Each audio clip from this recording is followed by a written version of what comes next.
Hi everyone. तो कैसे हो आप लोग। तो स्वागत है आपका हमारे चैनल विद्या भूमि क्लासेस पर। तो आज हम शुरू करने जा रहे हैं एक नया चैप्टर जो कि क्लास 10th का चैप्टर नंबर 3 है, जिसका नाम है धातु एवं अधातु। तो आज ये चैप्टर पढ़कर आप धन्य हो जाएंगे, मतलब आपका पूरा चैप्टर कंप्लीट हो जाएगा। और आप अच्छे से पढ़ेंगे तो आपके कितने 80% से भी ज़्यादा, मतलब 80% आपका चैप्टर कंप्लीट हो जाएगा। यहाँ से आप अच्छे से समझोगे और फिर उसके बाद आपके लिए नोट्स तो तैयार हैं। टेलीग्राम पर आइए, वहाँ पर आपको नोट्स मिलेंगे, उन्हें पढ़िए। जितना आप समझोगे यहाँ उतना आपके लिए बेनिफिट होगा। ठीक है। तो फाइनली यहाँ चैप्टर के बारे में थोड़ा ओवरव्यू देते हैं आपको कि आखिर चैप्टर में है क्या क्या और आपको पढ़ना क्या क्या है। तो आइए बिना डिस्कशन के करते हैं स्टार्ट। तो सबसे पहले चैप्टर का नाम है धातु और अधातु।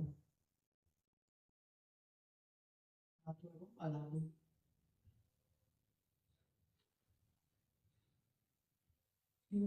मतलब यह चैप्टर मतलब मेटल एंड नॉन मेटल। तो आप अपने प्रीवियस क्लास में पढ़ा हुआ आपने क्लास 9th में परमाणु अणु के बारे में कि मतलब किसी पदार्थ की सबसे सूक्ष्मतम इकाई क्या होती है। अणु या परमाणु। परमाणु होते हैं मतलब कोई भी जो अगर कोई भी द्रव है, कोई भी द्रव द्रव किससे मिलकर बना होगा, परमाणुओं से मिलकर बना होता है। ठीक है, आपको पता होगा कि किसी पदार्थ की या किसी द्रव की सबसे सूक्ष्मतम इकाई क्या होती है, परमाणु। परमाणुओं से मिलकर वो क्या होता है, वो बना होता है। जब एक या एक से अधिक परमाणु, मतलब एक से अधिक परमाणु, जब बहुत सारे परमाणु आपस में मिलते हैं तो वो क्या है, पदार्थ का निर्माण करते हैं। अब बेसिकली हमें पढ़ना क्या है, मेटल और नॉन मेटल, मतलब धातु और अधातु। तो धातु क्या है, जो आप अपने चारों ओर देखते हो, जैसे लोहा हुआ, कॉपर हुआ, तांबा हुआ, एल्यूमिनियम हुआ। ठीक है, मतलब जितने भी आप आसपास अपने देखते हो वो सब क्या है, धातु। जैसे प्लेटिनम हुआ, गोल्ड हुआ, सिल्वर हुआ, ये सब क्या है, धातु। ये क्या होते हैं, एक ही प्रकार के परमाणु से मिलकर बने होते हैं। जैसे कि गोल्ड है, ठीक है, गोल्ड। अब गोल्ड, जैसे गोल्ड गोल्ड भी तो क्या है, द्रव्य है ना, पदार्थ है। तो इसका ये भी क्या होगा, परमाणु से मिलकर बना होगा। तो जब बहुत सारे आपस में जब परमाणु मिले होंगे गोल्ड के परमाणु, तो उन्होंने क्या बना लिया, गोल्ड। ऐसे ही आयरन के बहुत सारे परमाणु मिले तो क्या बना लिया उन्होंने, आयरन। ऐसे ही कॉपर के बहुत सारे आपस में परमाणु मिले तो कॉपर ने क्या बना, उन परमाणु को उन्होंने क्या बना लिया, कॉपर बना लिया। ऐसे ही अधातु होती है। अधातु अधातु में बेसिकली आ जाता है गैसेस वगैरह, मतलब गैसेस। जैसे ऑक्सीजन है, ऑक्सीजन क्या है, O2 गैस। ये क्या है, अधातु है। ठीक है। तो जब बहुत सारे ऑक्सीजन की एटम मतलब बहुत सारी ऑक्सीजन की एटम जब पास में आए तो उन्होंने क्या बना लिया, O2, मतलब O2 गैस। तो इसको क्या बोलेंगे, अधातु। मतलब इनमें सिमिलर टाइप्स ऑफ क्या होते हैं, एटम होते हैं। तो ऐसा नहीं कि एक एल्यूमिनियम का एटम एक सिल्वर का एटम आपस में मिले और एक को अधातु बना ली, वो नहीं होता है। वो उसको बोलते हैं अमलगम, या वो जैसे कोई आपने ब्रास पढ़ा होगा, ब्रास किसी किसी कॉपर और जिंक का मिक्सचर होता है, वो अलग होता है, एलॉय बोलते हैं उन्हें। कि मतलब जब दो धातु वगैरह आपस में मिले, मतलब एक धातु धातु वन प्लस धातु टू जब आपस में मिलते हैं तो वे क्या बनाते हैं, अलॉय का फॉर्मेशन बनाते हैं। अलॉय बनाते हैं मतलब दूसरी धातु। ठीक है, मतलब जब दो धातु कोई डिफरेंट प्रकार की धातु आपस में मिले तो वो क्या बनाते हैं, अलॉय। जैसे आपने वो कांसा कांसे के बारे में सुना होगा, जो आपको कांस्य पदक वगैरह मिलते हैं, जो वो होते हैं, वो दो अलग अलग धातु या तीन अलग अलग धातुओं से मिलकर बनते हैं। तो सबसे पहले हम समझेंगे धातु क्या होती है, फिर अधातु क्या होती है, अधातु के बारे में पढ़ेंगे। और बेसिकली इनकी कोई डेफिनेशन नहीं है, ठीक है। इनके गुणों के आधार पर इनको अलग अलग बताया गया है कि धातु कौन होती है और अधातु कौन होती है। ठीक। और हाँ, और आपको पता है जो आपने पेरियोडिक टेबल देखी है, मतलब अभी फिलहाल मेरे पास तो एक छोटी सी पेरियोडिक टेबल है, आपने इसको जरूर देखा होगा कहीं ना कहीं। ठीक है, तो मतलब एक जो पेरियोडिक टेबल है, शायद आपको थोड़ा सा दिख रहा होगा, ऐसे ही आपको समझा रहे हैं। इसमें क्या होते हैं, 18 तो ऐसे कॉलम होते हैं, मतलब 1 से लेकर 18 तक। ऐसे 1 2 3 4 5 6 7 18 तक। ऊपर से नीचे तक क्या होते हैं, 7 ऐसे रो होते हैं, पीरियड होते हैं, 18 ग्रुप होते हैं। ठीक है। तो आपके जो जो कितने इनमें कितने तत्व होते हैं पूरे मतलब कितने एलिमेंट होते हैं, 118 एलिमेंट होते हैं, 118 एलिमेंट। ठीक है, मतलब ये आपको बेसिकली जनरल नॉलेज का क्वेश्चन बता रहे हैं, मतलब बेसिकली आपको आइडिया हो कि क्या है। तो मतलब 118 एलिमेंट है टोटल आपके पेरियोडिक टेबल में। ठीक है, उनमें से क्या है, 92 92 जो एलिमेंट है, 92 एलिमेंट वो क्या होते हैं, मतलब प्रकृति में जो नेचर है अपना, नेचर में प्राकृतिक रूप से पाए जाते हैं, मतलब नेचर में पाए जाते हैं, पाए जाते हैं। ठीक है, और जो रेस्ट 26 तत्व हैं, 26 एलिमेंट, 26 एलिमेंट वो नेचर में नहीं पाए जाते हैं। मतलब आपको ऐसा नहीं कि नेचर में वो मिल जाए या कोई मिट्टी के नीचे, चट्टानों के नीचे कहीं मिल जाए, ऐसा वो नहीं होता। इन्हें क्या होता है, लैब में साइंटिस्ट द्वारा, साइंटिस्ट लोगों ने इन्हें बना दिया गया है। तो मतलब इन्हें मॉडल बनाया गया है, मतलब इनको साइंटिस्ट लोगों ने बनाया है, क्रिएट किया है, बनाया गया है। तो मतलब 118 एलिमेंट है, जिनमें से 92 एलिमेंट प्रकृति में पाए जाते हैं और 26 एलिमेंट प्रकृति में नहीं पाए जाते हैं, जिनको साइंटिस्ट लोगों ने क्या किया, बनाया गया है। और ऐसे 118 एलिमेंट हैं आपके। तो उनमें से सोचिए मतलब कितने धातु होंगे, कितने अधातु होंगे, मतलब कितने मेटल होंगे, कितने नॉन मेटल होंगे। तो मेटल कितने होते हैं, मेटल होंगे, नॉन मेटल मतलब अधातु, और एक और होता है तीसरा मेटलॉइड। मेटलॉइड को बोलते हैं उपधातु। ना तो ये धातु होता है ना, मतलब इसमें अधातु जैसे गुण भी होते हैं, धातु जैसे गुण भी होते हैं, इसमें अधातु है जी। और जो मेटल है, मतलब 92 क्या होते हैं, मेटल होते हैं, और 20 क्या होते हैं, नॉन मेटल होते हैं, और 6 क्या होते हैं, मेटलॉइड होते हैं। मतलब और जो मेटल है वो, जो आपकी जो पेरियोडिक टेबल थी, हाँ जो पेरियोडिक जो टेबल है ना, उसके जो इस साइड है, इस साइड वाले तत्व, पेरियोडिक टेबल के इस साइड वाले तत्व, वो क्या है, मेटल है। और पेरियोडिक टेबल के इस साइड वाले तत्व, मतलब जे वाले तत्व, ये क्या है, नॉन मेटल है। उसमें इसमें बीच में कोई 6 तत्व हैं, जो इन्हें, मतलब मेटल और नॉन मेटल के बीच में 6 तत्व ऐसे हैं जिनको क्या बोलते हैं, मेटलॉइड। मतलब मेटल और नॉन मेटल के बीच में रखा गया है जिन्हें। ठीक है, तो चलिए, तो अब आइए बात करते हैं चैप्टर के बारे में। ये तो क्या है, खाली आपको इंट्रोडक्शन दिया है कि क्या है, आपको पता चल जाए। ठीक है, तो भाई चलिए शुरू करते हैं बढ़िया से अपना चैप्टर। ठीक है,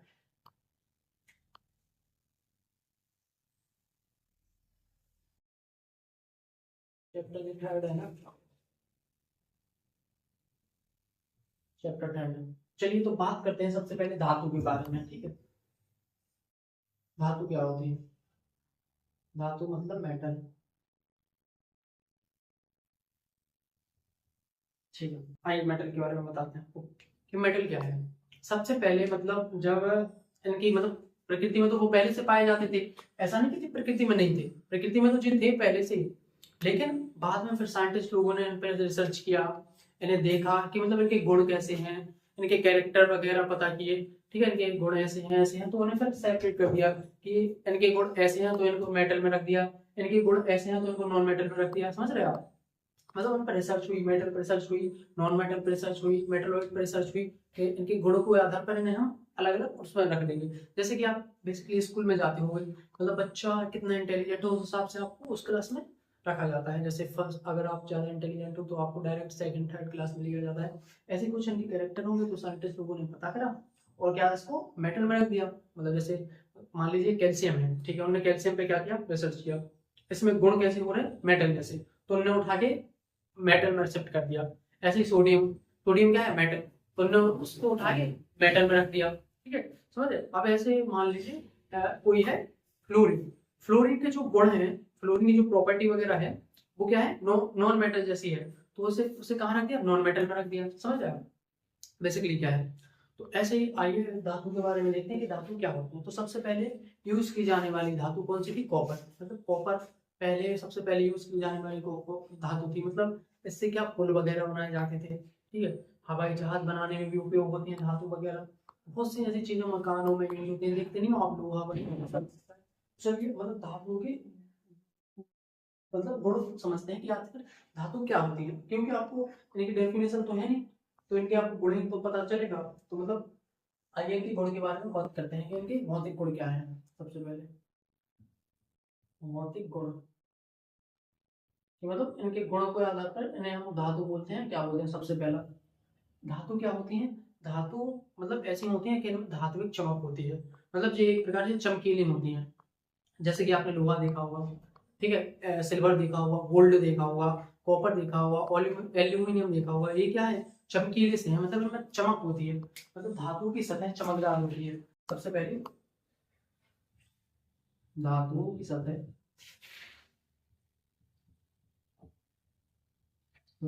चमकदार होती है।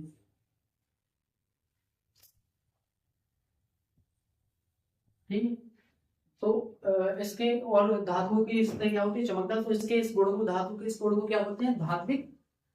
मतलब इस धातु में जो चमक होती है उसको बोलते हैं धात्विक चमक। ठीक है, इसके इस गुण को बोलते हैं धात्विक चमक। मतलब इसके इस गुण को धात्विक चमक कहते हैं। इसके इस गुण को धात्विक चमक कहते हैं।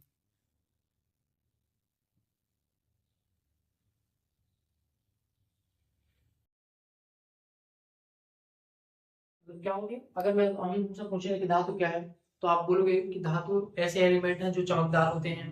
ठीक है, जो जल्दी अपना इलेक्ट्रॉन दे देते हैं, मतलब कोई रिएक्शन हो रही तो जल्दी अपना इलेक्ट्रॉन निकाल दे, मतलब बहुत ज्यादा एक्टिव होते हैं। मतलब और ये क्या होते हैं, धातुएं सामान्यतः क्या होती हैं, यह कठोर होती हैं।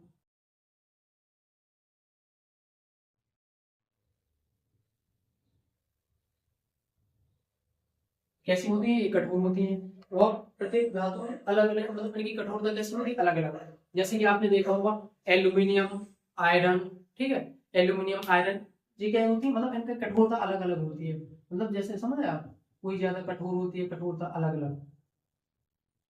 तो इसी वजह से इनके क्या होते हैं, मेल्टिंग पॉइंट, बॉइलिंग पॉइंट अलग अलग होते हैं। अब जैसे आप किसी लोहे को पिघलाओगे, मतलब सॉलिड है तो सॉलिड फेज से लिक्विड फेज में जब उसको ले जाओगे तो उसको अलग टेम्परेचर देना पड़ेगा। एल्यूमिनियम है, एल्यूमिनियम को सॉलिड से लिक्विड में ले जाने के लिए अलग टेम्परेचर देना पड़ेगा। तो मतलब इनके क्या होते हैं, इनकी कठोरताएं अलग अलग होती हैं। ठीक है, अगला पॉइंट है, कुछ धातुओं को पीट कर उनसे क्या होती है, पतली पतली चादरें बनाई जाती हैं। मतलब आपने देखा होगा कि जो जो चादर वगैरह आती है, वो जो आप छत वगैरह पे लगाते हो, तो वो क्या होती है, बेसिकली मेटल से बनी होती है। मतलब धातु को पीट कर, तीसरा, धातुओं को पीट कर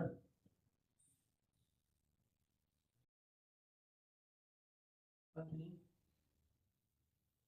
चादरें बनाई जाती हैं। इसके इस गुण को, मतलब समझ रहे हैं आप कि जो धातु होती है उन्हें पीट कर क्या बनाया जाता है, पतली पतली चादरें बनाई जाती है। इसके इसके इस गुण को आघात, आघात वर्धता कहते हैं। मतलब इसके इस गुण को क्या बोलते हैं, आघात वर्धता। इसके इस गुण को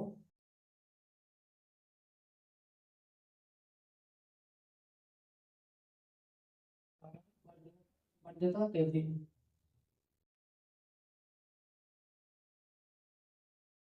मतलब उनमें ऐसी प्रॉपर्टी होती है, मतलब उनमें ऐसी प्रॉपर्टी होती है जिस वजह से क्या होता है, वो उन्हें पीट कर हम क्या बना लेते हैं, पतली चादरें बना लेते हैं। इसके इस गुण को क्या बोलते हैं, आघात वर्धता। मतलब मेटेलिबिलिटी, ऐसी कुछ उसका एग्जांपल है। मेटेलिबिलिटी मतलब उन्हें पीट कर हम क्या बना सकते हैं, पतली पतली चादर। ठीक है, और आपने देखा होगा कि सोना, सोना जो होता है, उन्हें आप बहुत छोटे, मतलब सोना एक ऐसा एलिमेंट है जिसके आप बहुत लंबे लंबे क्या कर सकते हो, मतलब बहुत लंबे लंबे तार बना सकते हो। मतलब 1 ग्राम सोने से आप पता नहीं 1 किलोमीटर का लंबा तार बना सकते हो। मतलब इनमें तन्यता बहुत होती है, मतलब ये बहुत ज्यादा डक्टाइल होते हैं। तन्यता, तन्यता को क्या बोलते हैं, डक्टाइल। मतलब इन्हें खींचकर हम लंबे लंबे तार बना सकते हैं। ठीक है, बेसिकली सामने तो धातु को खींचकर उनसे पतले तार बनाए जाते हैं। मतलब धातु को खींचकर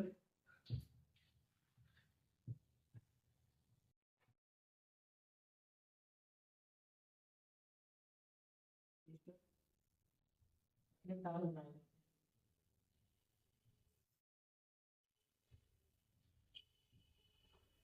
बनाया जाता है। इनकी स्पोर्ट को क्या बोलते हैं, तन्यता। मतलब ये क्या होती है, तन्य होती है। जैसे कि कुछ, मतलब आप ले लीजिए सोना, जैसे आपने, मैंने एग्जाम्पल बताया, सोना क्या है, जैसे यहाँ वायर वगैरह होती है ना जी, वायर देखिए कितनी पतली पतली होती है। कॉपर की वायर होती है, एल्यूमिनियम की वायर होती है, इन्हें क्या करते हैं अपन, मतलब पतला खींच खींच कर इन्हें क्या करते हैं, बहुत लंबा लंबा तार बना देते हैं। ऐसे ही अब अलग, इनकी भी अलग अलग प्रॉपर्टी होगी।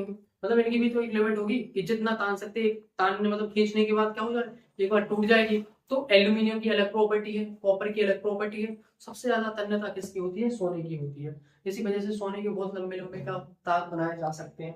अगली प्रॉपर्टी है, मतलब इनमें क्या होती है, इन्हें पीटने पर क्या निकलती है, ध्वनि निकलती है। मतलब जब आप किसी धातु को पीटते हैं, या मतलब किसी धातु को किसी दूसरी धातु से मारते हो, तो उनमें क्या होती है, आवाज निकलती है। इसी गुण को, इसको क्या बोलते हैं, धात्विक ध्वनि। मतलब आवाज में दिख रहा है ना इधर?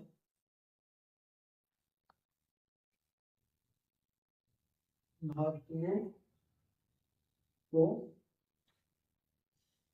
धातु को किसी अन्य धातु से धातु को किसी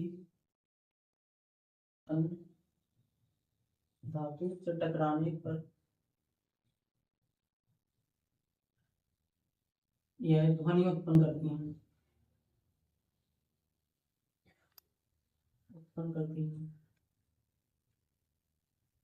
इनके इस गुण को बोलते हैं धात्विक ध्वनि। मतलब धात्विक ध्वनि आपने अभी कभी ट्राई किया होगा, जैसे वो घंटी की आवाज आती ना, आप स्कूल जाते हो, घंटी जब बजती है तो उसमें क्या होती है, जब दो धातु लोहे की दो धातु आपस में टकराती हैं तो उनमें से क्या होती है, ध्वनि उत्पन्न होती है। ठीक है, तो ये 5 पॉइंट है, एक बार देखते हैं। धातु की सतह चमकदार होती है, मतलब इनकी सतह क्या होती है, चमकदार होती है। इनके इस गुण को क्या बोलते हैं, धात्विक चमक। ठीक है, ये धा है इधर, आघात वर्धता। ठीक, आघात वर्धता। यह कठोर होती है, मतलब ये सॉलिड होती हैं। धातुओं को पीटकर पतली चादरें बनाई जाती हैं। इसके इस गुण को आघात वर्धता कहते हैं, आघात वर्धता कहते हैं। इनमें तन्यता का गुण भी होता है, मतलब धातु को खींचकर पतले तार बनाए जा सकते हैं, जैसे कि सोना बहुत सबसे ज्यादा खींचा जा सकता है। धातु को किसी अन्य धातु से टकराने पर यह ध्वनि उत्पन्न करती है, मतलब जब दो धातु को आपस में टकराते हैं तो वो क्या करते हैं, ध्वनि उत्पन्न करते हैं। ठीक है, आइए इनके बारे में और देखते हैं हम लोग, और इनकी क्या क्या प्रॉपर्टी है। वैसे बेसिकली आपको जैसे क्वेश्चन आएगा कि धातु क्या होती है और धातु के गुण बताइए, तो आप बेसिकली बोलोगे, मतलब उनके गुण से आप समझा पाओगे कि क्या होती है। धातु वो होती है जो जल्दी इलेक्ट्रॉन निकाल देती हैं। ठीक है,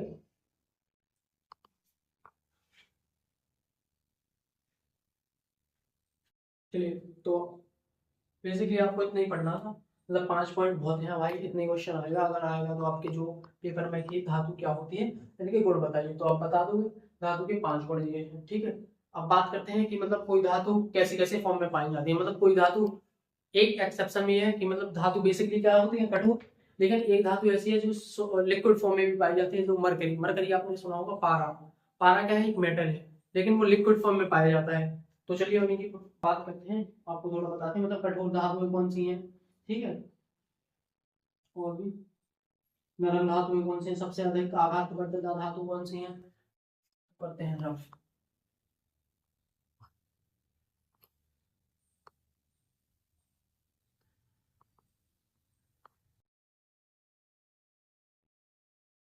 कठोर धातु, सबसे पहले कठोर धातुओं के बारे में देखते हैं, कौन कौन कठोर धातु होंगे।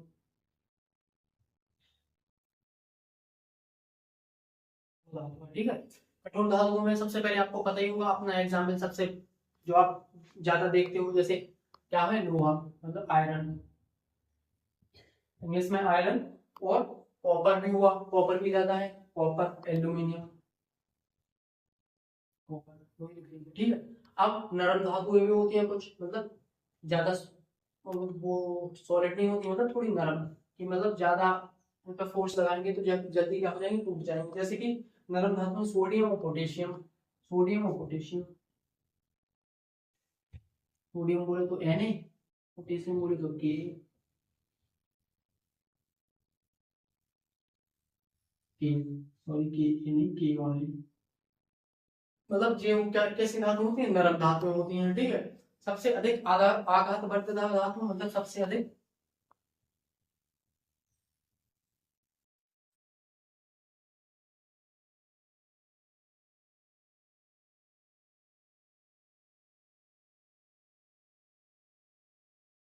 सबसे अधिक आघात वर्धता धातुओं से, मतलब जिन्हें ठोक कर आप क्या पतली चादर बना सको या फिर पतले तार बना सको। ठीक है, मतलब सब कौन सी होती है, सोना और चांदी, ये तो होती है, सोना चांदी।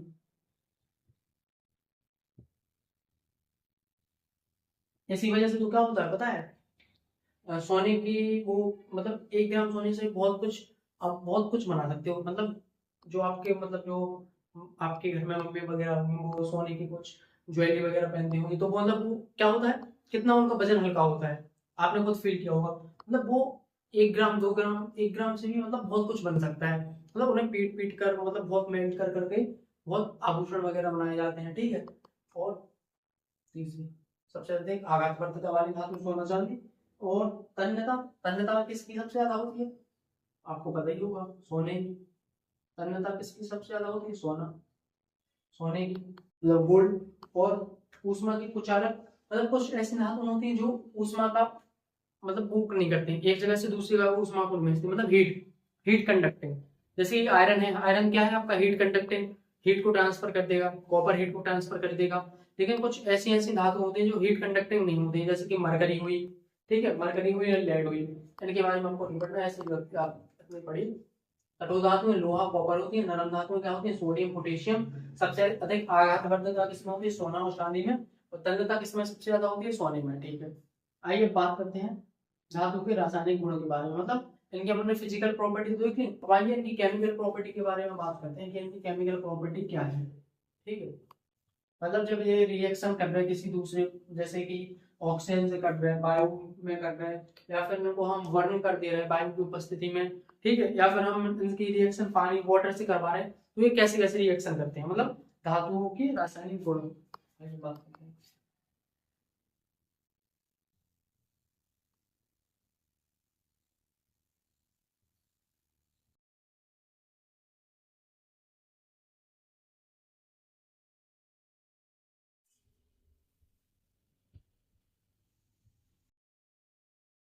सबसे पहला गुण, मतलब इनका दहन करवाना, धातुओं का दहन।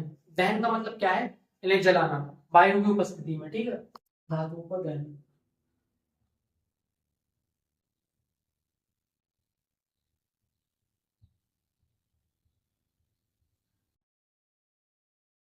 एक मिनट रुको ना। चलिए तो देखते हैं, मतलब धातुओं से जब दहन करवा रहे हैं तो क्या होता है। जैसे कि कोई धातु है, इसके ये बोले गए हैं, जब धातु ऑक्सीजन के साथ क्रिया करती है, जब धातुओं का दहन होता है, धातु का दहन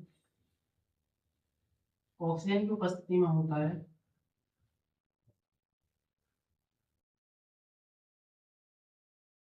उपस्थिति में होता है,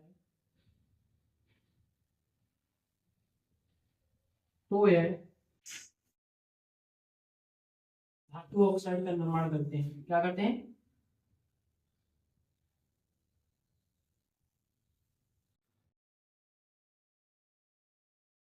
मतलब बेसिकली जब क्या धातु को आप दहन कर रहे हैं ऑक्सीजन की प्रेजेंस में, तो वो क्या बना रहे हैं, धातु ऑक्साइड बना रहे हैं। जैसे कि धातु प्लस ऑक्सीजन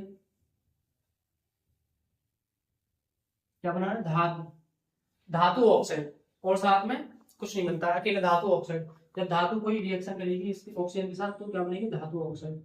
आपको रिएक्शन करके बता रहे हैं भैया, रिएक्शन जो पहले चैप्टर में आपको पढ़ाया था। अगर भाई पहले चैप्टर नहीं पढ़ा है तो देख लीजिए, रासायनिक अभिक्रिया, रासायनिक समीकरण पढ़ा दिया है। लिंक, मतलब लिंक क्या, आप चैनल पे जाइए वहां देखिए, ठीक है। धातु, जैसे कि कोई धातु ले लीजिए, कॉपर ले रहे हैं, ठीक है, कॉपर मान लीजिए, कॉपर प्लस ऑक्सीजन, तो इनने क्या बना लिया, CuO। लेकिन ऑक्सीजन को अकेला ऑक्सीजन के फॉर्म में पाया नहीं जाता। जो ऑक्सीजन होता है वो थोड़ी ना अकेला ऑक्सीजन के फॉर्म में पाया जाता है। ऑक्सीजन गैस किस फॉर्म में पाई जाती है, O2 के फॉर्म में, तो यहाँ O2 लेना पड़ेगा। अब ये बताइए आपकी कौन सी रिएक्शन है, मतलब ये रिएक्शन बैलेंस है या अनबैलेंस। यहाँ एक कॉपर, यहाँ एक कॉपर, ये बैलेंस है। यहाँ दो ऑक्सीजन, यहाँ एक ऑक्सीजन, तो यहाँ क्या करना, दो ऑक्सीजन, दो ऑक्सीजन होगा, लेकिन यहाँ दो ऑक्सीजन दो कॉपर, यहाँ यहाँ दो कॉपर, यहाँ एक कॉपर, तो यहाँ भी दो कॉपर करने पड़ेंगे। तो समझ रहे हैं? जब कोई धातु किसी ऑक्सीजन से रिएक्शन करेगी तो वो क्या बनेगी, धात्विक ऑक्साइड। तो यहाँ क्या बनेगा, cupric oxide, copper oxide, copper oxide बोल लीजिए और क्यूप्रिक ऑक्साइड बोल लीजिए, ठीक है। अब ऐसे इनकी मतलब अगली को बताते हैं, एनोडीकरण, मतलब धातु की जल के साथ रिएक्शन। जब धातु जल के साथ रिएक्शन करते हैं तो क्या करते हैं, ठीक है, जब धातु जल के साथ रिएक्शन करते हैं तो हाइड्रोजन गैस तथा ऑक्साइड का निर्माण करते हैं।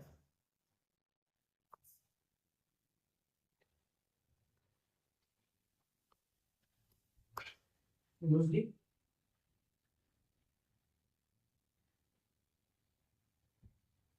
धातुओं की जल के साथ क्रिया,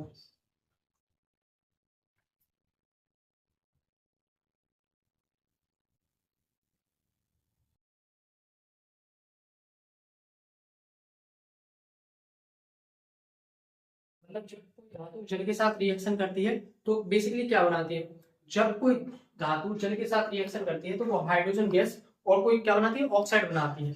अब वो ऑक्साइड मतलब कोई ऑक्साइड अलग अलग हो सकते हैं, जो धातु है उसका ऑक्साइड बनेगा। मतलब जब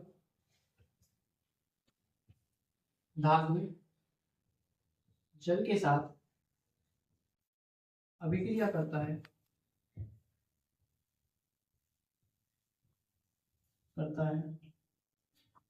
तो हाइड्रोजन गैस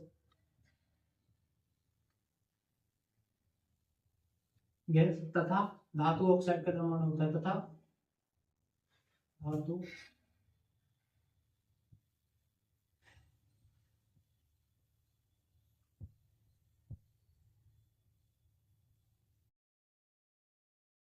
मतलब जब कोई धातु जल के साथ क्या करेगी, रिएक्शन करेगी, तो वो क्या बनाएगी, हाइड्रोजन गैस, और साथ में क्या बनाएगी, धातु ऑक्साइड। अब देखिए जैसे कॉपर ही को ले लो, ठीक है, कॉपर कॉपर ने क्या किया, जल के साथ रिएक्शन, तो क्या क्या बनेगा, एक कॉपर ऑक्साइड बन जाएगा, मतलब कॉपर का ऑक्साइड CuO प्लस H2। देख लीजिए ये बन गया कॉपर ऑक्साइड, और हाइड्रोजन गैस भी बन गई आपकी। मतलब जब कॉपर, एक कॉपर है, एक कॉपर है, एक ऑक्सीजन है, एक ऑक्सीजन, दो हाइड्रोजन है, दो हाइड्रोजन, मतलब बैलेंस की रिएक्शन है आपका। मतलब जब कोई धातु में वाटर के साथ रिएक्शन की तो क्या बना दिया, कॉपर ऑक्साइड और हाइड्रोजन गैस। मतलब जब कोई धातु जल के साथ अभिक्रिया करता है तो हाइड्रोजन गैस तथा धातु ऑक्साइड का निर्माण करता है। ठीक है, अब मैंने क्या की प्रॉपर्टी, जब कोई धातु अम्लों के साथ रिएक्शन करती है,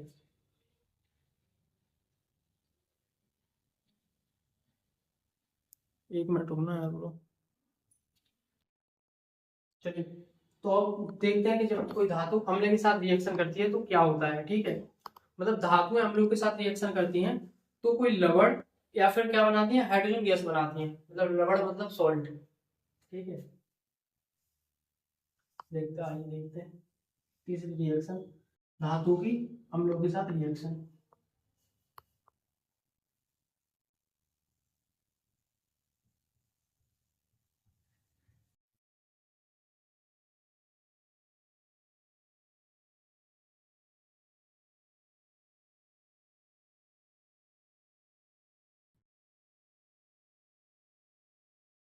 जब कोई धातु क्या करे, अम्ल के साथ रिएक्शन करे, अम्ल कौन सा भी हो सकता है। अम्ल कहाँ पढ़ाया था बताओ, एसिड बेस में पढ़ाया था सेकंड चैप्टर में। अम्ल क्या होते हैं, जो स्वाद में खट्टे होते हैं, जो इलेक्ट्रॉन एक्सेप्ट कर लेते हैं, जो हाइड्रोजन को एक्सेप्ट कर लेते हैं, जो ऑक्सीजन को बाहर निकाल देते हैं, क्या होते हैं, एसिड होते हैं ना। तो ये एसिड से रिएक्शन करवाएंगे किसी धातु की। जब कोई धातु क्या करे, अम्ल से रिएक्शन करे तो वो क्या बनाएगी, क्या क्या बनाएगी, हाइड्रोजन गैस बनाएगी और एक लवण बनाएगी। लवण क्या होता था, बताइए बताइए बताइए, भूल गए क्या, भूल गए हो तो जाओ क्लास देख के आओ, सेकंड वाला चैप्टर। लवण मतलब सॉल्ट होता है जो एसिड और बेस से मिलकर कुछ बनता है। जब एसिड और बेस से जब न्यूट्रलाइजेशन रिएक्शन होती है तो क्या होता है, सॉल्ट का निर्माण होता था। ठीक है, अब जैसे कोई ले लीजिए, कॉपर ले लीजिए, ठीक है, कॉपर ही को ले रहे, कॉपर और HCl ले लो। ठीक है, ठीक है, HCl ले लिया। अब जब कॉपर ने क्या बना, कॉपर ने अम्ल के साथ रिएक्शन की तो क्या बनाया, लवण। लवण क्या बनाया जी, CuCl, CuCl, CuCl2 और हाइड्रोजन गैस। ठीक है, CuCl2 मतलब ये क्यूप्रिक क्लोराइड है, और ये क्या है, हाइड्रोजन गैस है। अब देखिए हाइड्रोजन इधर दो है लेकिन इधर एक है, और क्लोरीन इधर दो है इधर एक है, तो इधर हमें क्या करना पड़ेगा, दो। देखिए बैलेंस रिएक्शन आपकी है। जब कोई धातु किसी अम्ल से रिएक्शन करती है तो एक लवण बनाती है, ये क्या है, सॉल्ट है, क्यूप्रिक क्लोराइड, और एक आपकी हाइड्रोजन गैस बन गई। ठीक है, अब आगे आपकी रिएक्शन कौन कौन सी है। हाँ, आपका एक जो है रॉयल जर्मन एक्वारेजिया, आपका एक मतलब वो दिया गया है आपके बुक में, एक्वारेजिया के बारे में बताया गया है कि एक्वारेजिया क्या होता है। यह रॉयल जल का लेटिन शब्द है। मतलब रॉयल जल होता है, यह 3:1 के अनुपात में होता है। यह शांत हाइड्रोक्लोरिक अम्ल एवं शांत नाइट्रिक अम्ल के ताजा मिश्रण होता है। चलिए आगे एक्वारेजिया के बारे में पढ़ते हैं कि एक्वारेजिया क्या है। मतलब एक आपके वो हिंट में दिया गया है बुक में, एक्वारेजिया क्या है, ठीक है, उसके बारे में पढ़ रहे हैं।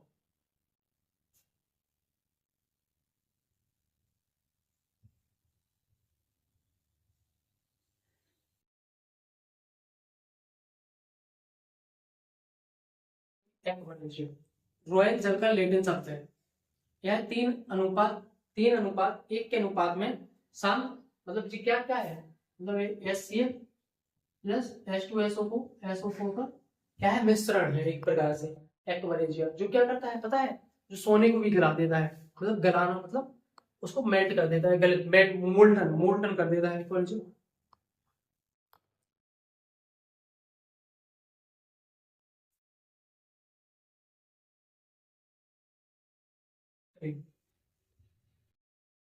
यह है शांत हाइड्रोक्लोरिक एसिड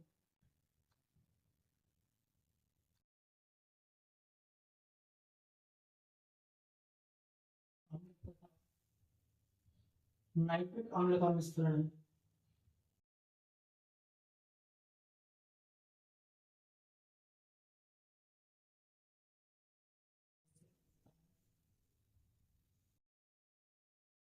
जो क्या करता है, जो सोने जैसी धातुओं को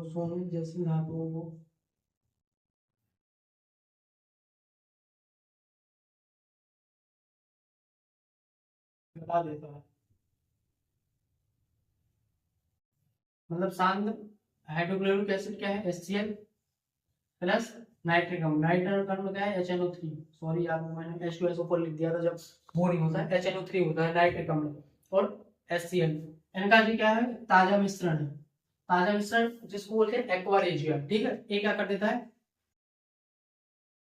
ये क्या कर देता है, सोने जैसी जो धातुएं होती हैं, सोने जैसी धातुएं, वो प्लेटिनम जैसी धातु होती हैं, उन्हें क्या कर देता है, गला देता है।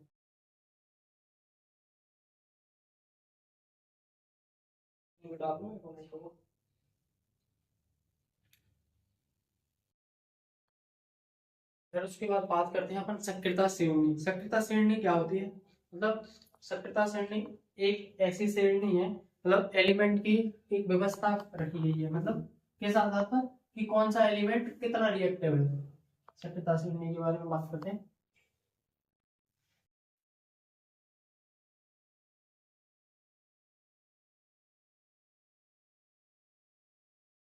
सक्रियता श्रेणी, ठीक है, चलिए बात करते हैं सक्रियता श्रेणी, मतलब धातु की क्रियाशीलता के घटते हुए क्रम में, मतलब जो धातुएं हैं आपके मेटल है, मेटल की रिएक्टिविटी, कोई मेटल जैसे कोई जैसे श्रेणी है, श्रेणी का मतलब कोई, मतलब समझिए मतलब क्रम है, क्रम मतलब घटते हुए क्रम में, कोई आपका एलिमेंट ऊपर है मेटल, फिर दूसरा मेटल, तीसरा मेटल, चौथा, पांचवा, छठवां, मतलब जब आप ऊपर से नीचे आओगे इस श्रेणी में, तो क्या होगा, जो भी आपका मेटल होगा वो रिएक्टिव, उसकी रिएक्टिविटी क्या हो जाएगी, कम, रिएक्टिविटी कम होने का मतलब वो कम क्रियाशील होगा, मतलब वो रिएक्शन कम करेगा। जैसे कि जो टॉप पे होगा वो सबसे ज्यादा क्रियाशील होगा, और जो थोड़ा नीचे आएगा उस मतलब अवरोही क्रम में, मतलब घटते डिक्रीजिंग डिक्रीजिंग टर्म में, तो वो क्या होगा, कम रिएक्टिव होगा, जो ऊपर वाला होगा वो ज्यादा रिएक्टिव होगा। तो आइए देखते हैं धातु की क्रियाशीलता को अवरोही क्रम में व्यवस्थित करने पर जो सूची प्राप्त होती है उसे सक्रियता श्रेणी कहते हैं, मतलब धातुओं की धातुओं की क्रियाशीलता, धातु की क्रियाशीलता के आधार पर धातु की क्रियाशीलता को को घटते हुए क्रम में, घटते अवरोही घटते हुए क्रम में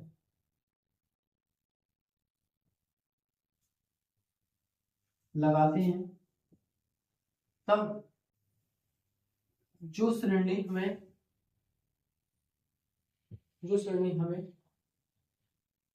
प्राप्त होती है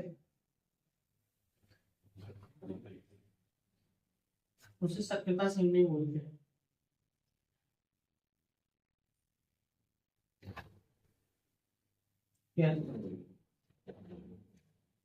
ठीक है, मतलब अब वो घटते हुए क्रम में, मतलब जो टॉप का होगा वो ज्यादा क्रियाशील होगा, जो थोड़ा टॉप से नीचे होगा वो क्या होगा, सबसे कम क्रियाशील। तो आइए मैं आपको इस पर लिखवा देता हूँ, सबसे ज्यादा सक्रिय कौन है, ठीक है। हाँ, सबसे पहले पोटेशियम, सोडियम, फिर उसके बाद है कैल्शियम, मैग्नीशियम, फिर जिंक, फिर आयरन, फिर ऐसी और भी हैं, कॉपर ले लीजिए, Hg ले लीजिए, सबसे कम क्रियाशील है एल्यूमिनियम और Pt। दिख रहा ना जरा, नहीं देख? कॉपर की बात ठीक है, कॉपर के बाद इधर आ गया और नीचे आ गया मरकरी आ गया, एल्यूमिनियम आ गया, ठीक है, और सबसे लास्ट में प्लेटिनम आ गया। मतलब पोटेशियम सोडियम नीचे जा रहे हैं आप। सबसे ज्यादा क्रियाशील कौन है? पोटेशियम। उससे कम क्रियाशील कौन है? सोडियम। मतलब घट रहा है। सबसे ज्यादा क्रियाशील कौन है? पोटेशियम। तो सबसे कम क्रियाशील है कौन है? प्लेटिनम। मतलब आप समझ रहे, जी सबसे ज्यादा रिएक्टिव है। रिएक्टिव मतलब जब कोई रिएक्शन होगी तो सबसे ज्यादा रिएक्शन कौन करेगा? पोटेशियम। सबसे कम रिएक्शन कौन करेगा? प्लेटिनम। ठीक है। अब आइए आपके जो धातु वगैरह तो हो गए, धातु की सक्रियताशील भी हो गई, धातुओं के भौतिक गुण भी हो गए, धातुओं की रासायनिक गुण भी हो गए। अब बात करते हैं अधातुओं के भौतिक गुण के बारे में। अधातु के बारे में भी तो पढ़ना है थोड़ा। अधातुओं के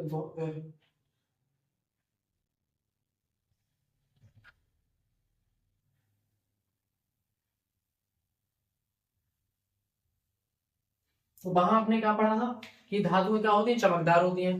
धातु को खींचकर पतले तार बनाए जा सकते हैं, धातु को पीटकर चादरें बनाई जा सकती हैं। धातुओं से उत्पन्न क्या होती है? ध्वनि होती है। धातुएं ऊष्मा की क्या होती है? सुचालक होती हैं। ये सब पढ़ा। अब ऐसे ही हमें क्या पढ़ना है, और मतलब कि अधातुओं के गुण। अब सबसे पहले गुण है पहला, यह चमकदार नहीं होती है।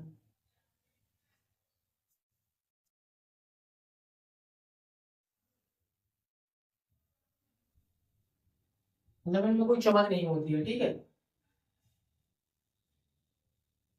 इनमें कोई ध्वनि उत्पन्न नहीं होती है।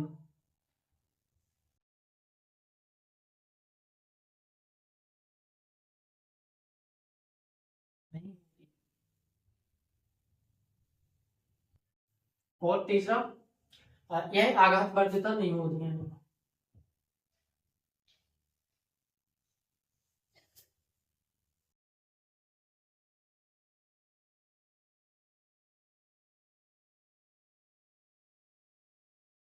मतलब इन्हें पीट कर तो आप पतली चादरें नहीं बना सकते हो, ठीक है। अगला, यह ऊष्मा की सुचालक नहीं होती है। यह ऊष्मा की सुचालक नहीं होती है। ऊष्मा की सुचालक नहीं होती है। नहीं,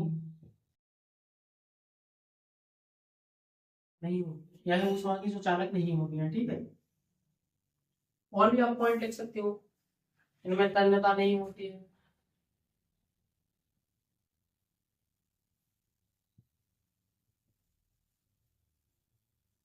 ठीक है, इतनी सारी। यह ठोस द्रव गैस तीनों प्रकार में पाए जाते हैं। अधातु ठोस भी होते हैं, गैस भी होते हैं, द्रव भी होते हैं, ठीक है। आपने मेटल में क्या पढ़ा था? जो धातु होते हैं वो क्या होते हैं? मेनली सॉलिड होते हैं सारे। केवल एक्सेप्शन एक था, क्या था? मरकरी। मरकरी क्या थी? लिक्विड फॉर्म में, मतलब द्रव थी। लेकिन जो अधातु है वो ठोस भी होते हैं, गैस भी होती है, द्रव भी होती है। मतलब ये तीनों फॉर्म में पाए जाते हैं, सॉलिड में भी, लिक्विड में भी और गैस में भी। तो आई होप आपको समझ आया होगा। धातु कैसी होती है? चमकदार होती है। लेकिन अधातु कैसी होती है? चमकदार नहीं होती है। धातुओं में क्या होता है? ध्वनि उत्पन्न होती है। लेकिन अधातुओं में क्या होता है? ध्वनि उत्पन्न नहीं होती है। धातु क्या होती है? आघात वर्धता होती है। लेकिन अधातु में आघात वर्धता नहीं होती है। धातु क्या होती है? ऊष्मा की सुचालक होती है। लेकिन अधातु क्या होती है? ऊष्मा की सुचालक नहीं होती है। धातुओं में तन्यता पाई जाती है, इनमें तन्यता नहीं पाई जाती है। धातु केवल ठोस अवस्था में पाई जाती है, ठोस गैस द्रव अवस्था में भी पाई जाती है, ठीक है। अब बात करते हैं इनके थोड़े रासायनिक गुणों के बारे में। जैसे कि हमने धातुओं के रासायनिक गुण पढ़े थे, ऐसे ही अधातुओं के भी रासायनिक गुण को पढ़ना है, ठीक है। धातुओं के रासायनिक गुण,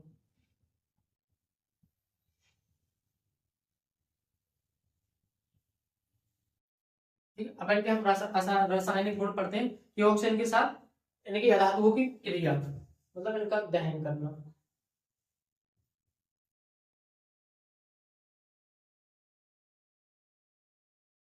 ऑक्सीजन की प्रेजेंसी में तो तुम इसको वो क्या करोगे, तो क्या होगी, अधातु होगी। तो आपकी क्या करेगी, ऑक्सीजन के साथ अभिक्रिया करेगी, क्या बनाएगी, अधातु ऑक्साइड।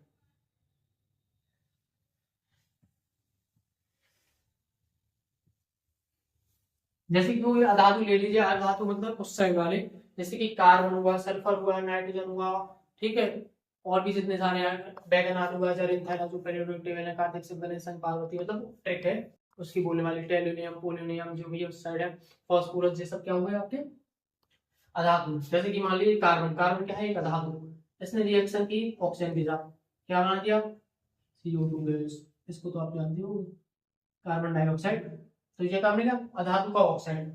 ऐसे ही सल्फर ले लीजिए, इसने रिएक्शन की ऑक्सीजन के पास, इसने क्या बना दिया, सल्फर डाइऑक्साइड।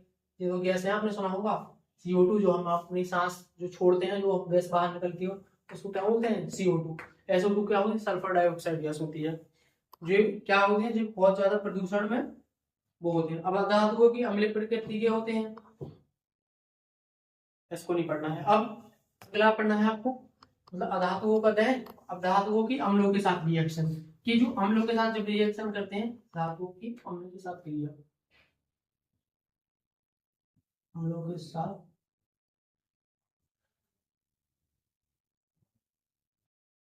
अभिक्रिया, मतलब जब जी अधातु क्या होगा, अम्लों के साथ रिएक्शन करें तो क्या होगा, जब कोई अधातु अम्ल के साथ रिएक्शन करता है, अम्ल जैसे कि HCl हुआ, H2SO4 हुआ, तो क्या बनाएंगे, यहाँ लिख लें पहले,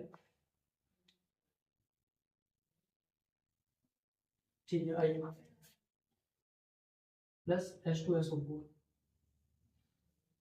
तो क्या बनाएंगे जी, जब सल्फर क्या है धातु, इसने की H2SO4 के साथ, जे क्या है, अम्ल है, ठीक है, जब ये रिएक्शन करेगा तो क्या क्या बनाएगा,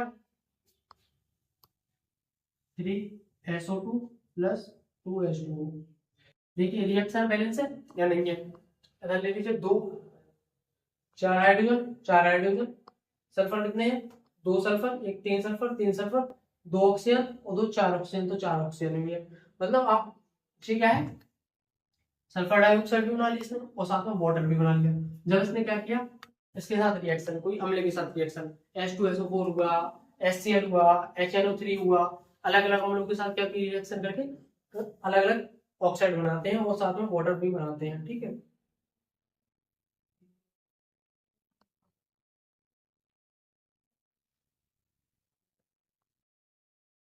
ठीक है, अब आगे आते हैं अपन, ठीक है, अधातुओं में कुछ शब्द हैं, उनके बारे में बात करते हैं, क्या क्या मतलब कुछ प्रोनाउंसिएशन, कुछ उनके हेडिंग है, जो मेन हेडिंग्स हैं उनके बारे में बात करते हैं। मतलब उत्कृष्ट गैसें कौन सी होती हैं, उत्कृष्ट गैसें होती है इनर्ट गैस,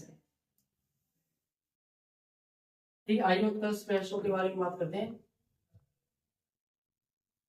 मतलब इनर्ट गैस कौन सी होती है, मतलब इन्हें इनर्ट क्यों बोलते हैं, इनर्ट गैस क्या होती है, उन्हें क्यों इनर्ट गैस बोलते हैं, क्योंकि ये नॉन रिएक्टिव होती हैं, मतलब नेचर में तो पाई जाती है, but non reactive, non reactive का मतलब होता है ये किसी से रिएक्शन नहीं करती हैं, ठीक है। जैसे कि आपने जो 18वां अगर पीरियोडिक टेबल देखी हो, तो सबसे लास्ट वाला जो आपका वो ग्रुप है, उसी में क्या पाई जाती है, इनर्ट गैसें, जैसे हीलियम हुआ, नियोन हुआ, आर्गन हुआ, क्रिप्टॉन हुआ, जिनॉन हुआ, ठीक है, ये सब क्या है, इनर्ट गैस, मतलब ये क्या पाई जाती है, इनर्ट है। इनर्ट ने क्यों बोला, क्योंकि ये किसी से रिएक्शन नहीं करते हैं, ठीक है। अब मतलब कुछ ऐसी धातु, मतलब मैंने आपको बताया था, एक ऐसी धातु है जो क्या पाई जाती है, लिक्विड फॉर्म में पाई जाती है, क्या लिक्विड फॉर्म में। सबसे पहले ऐसी कौन सी धातु है,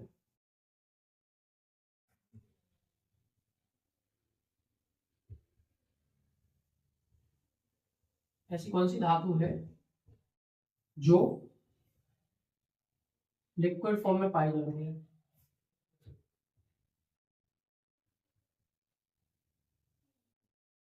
पाई जाती है, ठीक है। मतलब अभी बताया जस्ट आपको कि लिक्विड फॉर्म में कौन सी ऐसी धातु, मतलब धातु है, जो कौन सा मेटल है जो लिक्विड फॉर्म में पाया जाता है, तो आपको पता ही होगा, मरकरी। मरकरी जो पारा यूज होता है, वो मरकरी, मरकरी को कैसे डिनोट करते हैं, Hg से। मतलब जी कुछ बेसिक टर्म है जो आपको बेसिकली जनरल नॉलेज की भी क्वेश्चन है, जो आप पढ़ सकते हो। और सबसे चमकीली धातु कौन सी है? सबसे चमकीली धातु, सबसे चमकीली धातु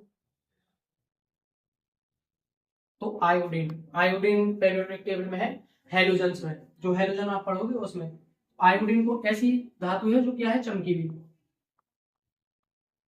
आयोडीन, आयोडीन क्या है, एक चमकीली धातु है, ठीक है। अब कुछ ऐसी धातु भी होती है, मतलब जो धातु, मतलब जो धातु क्या होती है, अधातु क्या होती है, जो इलेक्ट्रिसिटी का कंडक्ट नहीं करती है, मतलब इलेक्ट्रिसिटी को सुचालक नहीं होती है, मतलब एक तरफ से दूसरी तरफ इलेक्ट्रिसिटी नहीं पहुंचाती है। लेकिन एक अधातु है जो क्या करती है, ग्रेफाइट, जो इलेक्ट्रिसिटी का कंडक्ट करती है, ठीक है। ऐसी धातु, ऐसी अधातु जो विद्युत का सुचालक होती है, विद्युत की सुचालक होती है।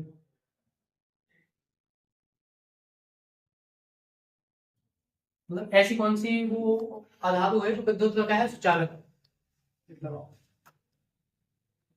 ग्रेफाइट, ठीक है। ग्रेफाइट क्या है, ग्रेफाइट क्या है, विद्युत का सुचालक होती है, ठीक है। अब बात करते हैं अपर रूप की, क्या है मतलब अपर रूप क्या होते हैं, मतलब जो कोई मेटल है या कोई नॉन मेटल है वो अपने दूसरे फॉर्म में एग्जिस्ट करे। जैसे कि कार्बन है, कार्बन अपने अपर रूप में क्या करता है, पाया जाता है। जैसे कि कार्बन डायमंड के फॉर्म में भी पाया जाता है, कार्बन ग्रेफाइट के फॉर्म में भी पाया जाता है, तो उसको क्या बोलते हैं, अपर रूप उसका, ठीक है। बेसिकली आपको इतना तो नहीं पढ़ना है। अब आइए बात करते हैं आयनिक यौगिक। आयनिक यौगिक क्या होते हैं।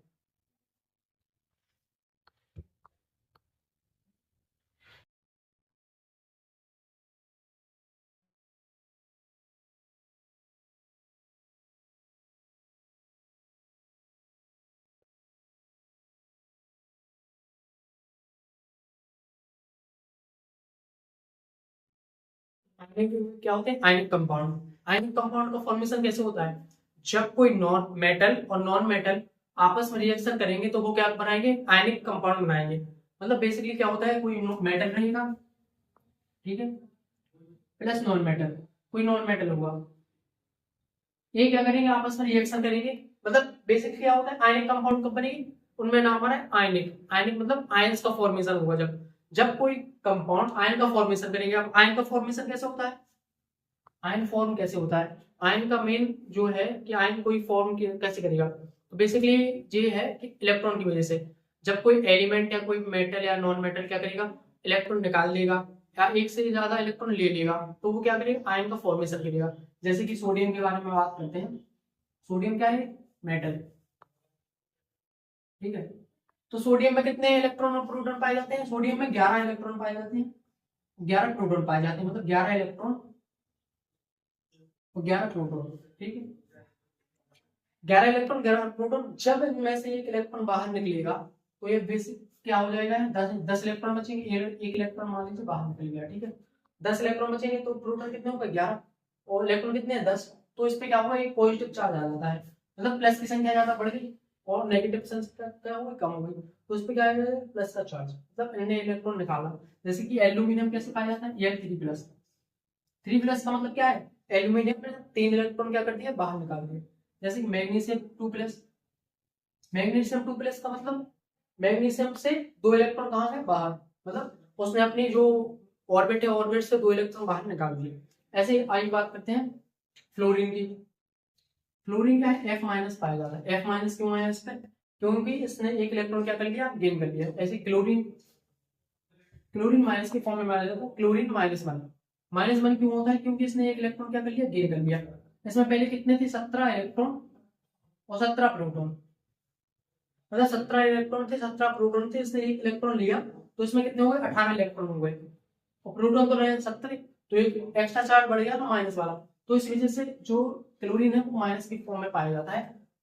किस वजह से, क्योंकि इलेक्ट्रॉन के स्थानांतरण की वजह से, कि कोई ने इलेक्ट्रॉन लूज किया या इलेक्ट्रॉन गेन किया तो क्या हो गया, आयन का फॉर्मेशन हुआ। अगर कोई मेटल या नॉन मेटल, क्या मेटल जब कोई क्या करता है, इलेक्ट्रॉन लूज करता है तो उस पर क्या आता है, पॉजिटिव चार्ज, और जब कोई नॉन मेटल क्या करता है, इलेक्ट्रॉन गेन करता है तो उस पर क्या आता है, नेगेटिव चार्ज। तो ऐसे जब नेगेटिव चार्ज और पॉजिटिव चार्ज आपस में आएंगे तो वो फोर्स ऑफ अट्रैक्शन बढ़ेगा इनमें। जब ये फोर्स ऑफ अट्रैक्शन बढ़ेगा तो ये क्या बनाएंगे, आयनिक कंपाउंड बनाएंगे। तो आयनिक यौगिक की डेफिनेशन ऐसी बनाई गई है कि जब आपस में जब मेटल या नॉन मेटल रिएक्शन करते हैं तो वे आयन का फॉर्मेशन करते हैं और उनमें क्या होता है, फोर्स ऑफ अट्रैक्शन बढ़ जाता है, जिस वजह से क्या हो जाता है, वो आपस में एक साथ हो जाते हैं और क्या करते हैं, आयनिक कंपाउंड का निर्माण करते हैं।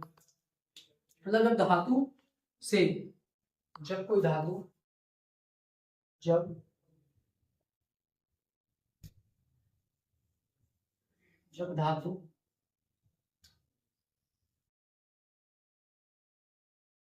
धातु इलेक्ट्रॉन ऐसे इसकी डेफिनेशन जब धातु से धातु में इलेक्ट्रॉन का स्थानांतरण होता है तब आयनिक यौगिकों का निर्माण होता है।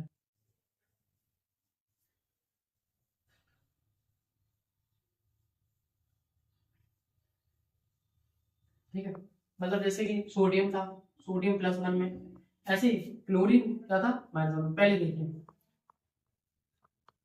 कैसे सोडियम क्लोरीन, सो, सोडियम के पास कितने इलेक्ट्रॉन है, 11, क्लोरीन के पास कितने इलेक्ट्रॉन है, 17।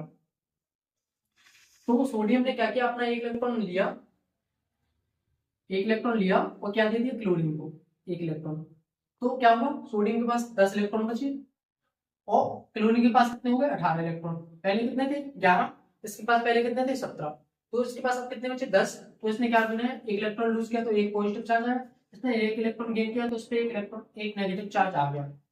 और जब ये आपस में नेगेटिव पॉजिटिव आएंगे तो इनमें फोर्स ऑफ अट्रैक्शन भी लगेगा। तो फोर्स ऑफ अट्रैक्शन लगेगा तो क्या हुआ, फोर्स ऑफ अट्रैक्शन लगेगा तो दो चीजों पर फोर्स लगता है तो वो पास पास आती है, तो जो पास पास आएंगे जैसे उनमें क्या लगेगा, फोर्स।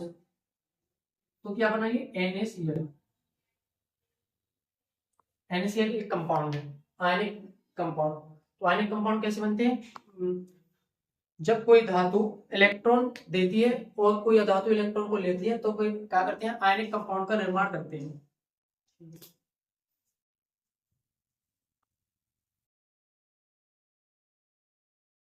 आगे इनके बारे में बात करते हैं कि आयनिक यौगिकों के गुण क्या है।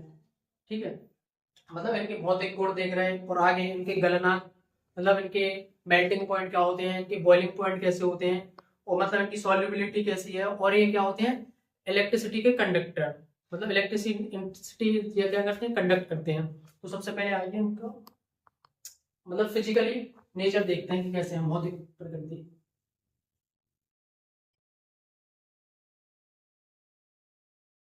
फिजिकल इनका मतलब फिजिकली ये कैसे पाए जाते हैं, सॉलिड फॉर्म में पाए जाते हैं, गैसियस फॉर्म में पाए जाते हैं या लिक्विड फॉर्म में पाए जाते हैं।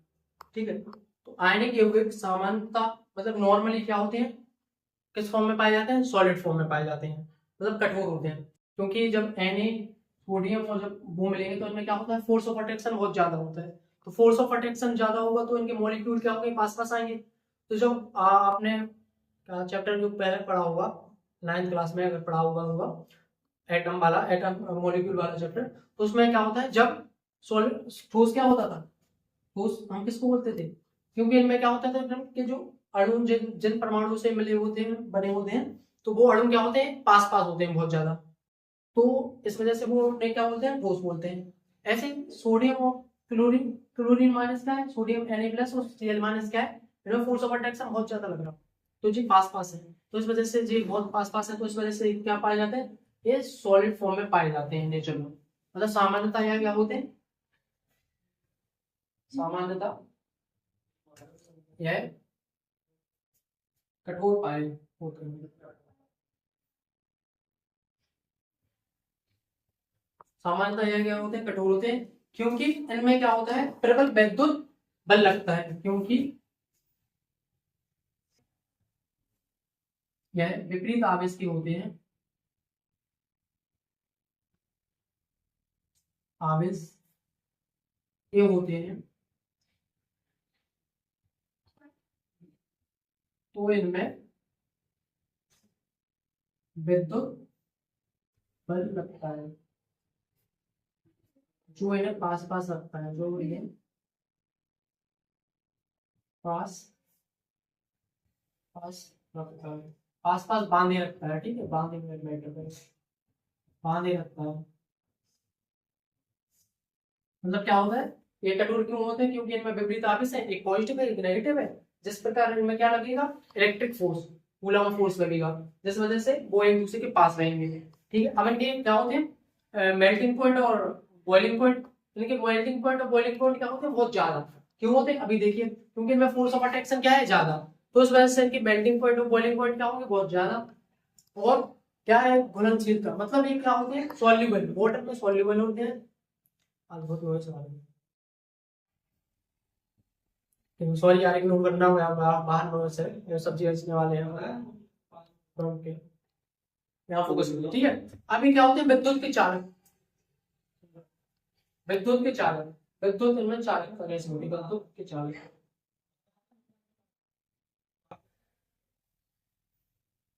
ठीक है, मतलब विद्युत के चालक कैसे होते हैं, मतलब ये ठोस अवस्था में तो क्या होते हैं, नहीं पाए जाते हैं, विद्युत के चालक नहीं होते। लेकिन अगर हमने गला दे या मोल्ड मेल्ट कर दे, मतलब या तो हमने वाटर में क्या करते हैं, सॉल्युबल करते हैं, या है ना मेल्ट कर दे, मतलब हाँ, मतलब यह ठोस अवस्था में, यह ठोस अवस्था में,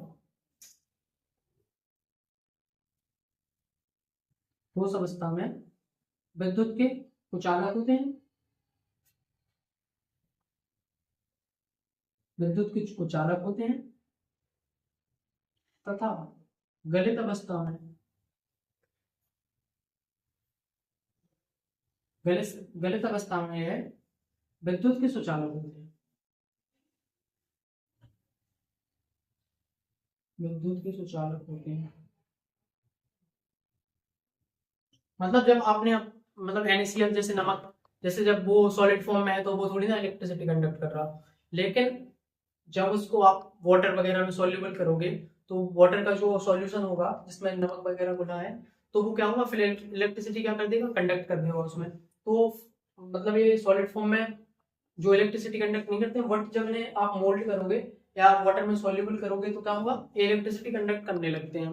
तो आयनिक कंपाउंड के ये कुछ गुण है, मतलब इनकी मेल्टिंग पॉइंट और बॉइलिंग पॉइंट बहुत ज्यादा होते हैं, और ये ठोस मतलब सॉलिड फॉर्म में पाए जाते हैं, और ये विद्युत के कुचालक होते हैं। मतलब बेसिकली सॉलिड स्टेट में तो ये क्या है, विद्युत के कुचालक, लेकिन जब इन्हें हम गला रहे या फिर वाटर में सॉल्युबल कर रहे हैं, मतलब वाटर में मिला रहे, सॉल्यूशन बना रहे, तब क्या होते हैं, विद्युत के सुचालक होते हैं। चलिए अब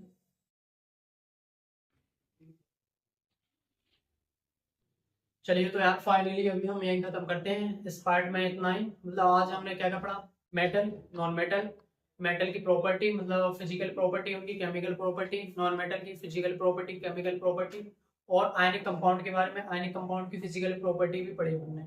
अब अगला आपका नेक्स्ट जो पार्ट होगा उसमें आपको मतलब धातु की प्राप्ति, मतलब धातुओं को कैसे निष्कर्ष किया जाता है, मतलब धातु को कैसे जमीन से निकाला जाता है, उन्हें कैसे शुद्ध किया जाता है, उनके बारे में पढ़ेंगे। मतलब जैसे कि आपका क्या क्या रहेगा, एक मिनट रुको।